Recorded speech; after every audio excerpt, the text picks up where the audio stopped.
பிரபஞ்சத்தின் பேராற்றலுக்கு மிக்க நன்றி. ஒரு காலத்தில் என் வாழ்க்கையில் ஏன் எல்லாம் தாமதமாக நடக்குது, நான் நினச்சது எதுவும் நடக்காமல் இருக்கிறதுக்கு என்ன காரணம், எனக்கு மட்டும் ஏன் இவ்வளோ பிரச்சனைகள் வருது அப்படின்னு சொல்லிட்டு யோசித்து என்னை நானே நொந்துக்கிட்டது உண்டு.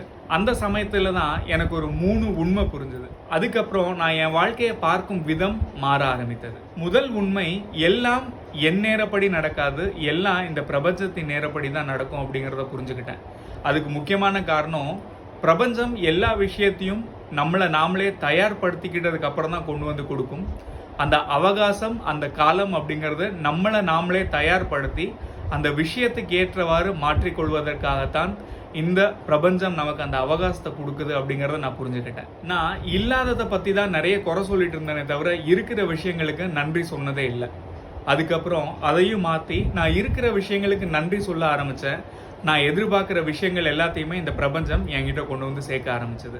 3வது விஷயம், மேனிஃபெஸ்டேஷன் அப்படிங்கிறது சும்மா கேட்கறது மட்டும் கிடையாது, நம்புறது, செயல்படுவது, அந்த விஷயத்தை அடையிற வரைக்கும் விடாமுயற்சியோட இருக்காரு. இதுதான் உண்மையிலே இந்த பிரபஞ்சத்தின் மீது நாம் வைக்கும் நம்பிக்கையை உறுதிப்படுத்துகிறது. இப்போ நான் புரிஞ்சுக்கிட்ட ஒரு விஷயம், வாழ்க்கை மாறுறதுக்கு முன்னாடி நம்மளோட மனம் மாறணும். நம்ம மனம் மாறுறதுக்கு முன்னாடி இருக்கிற விஷயங்களுக்கு நன்றி சொல்ல தெரியணும்.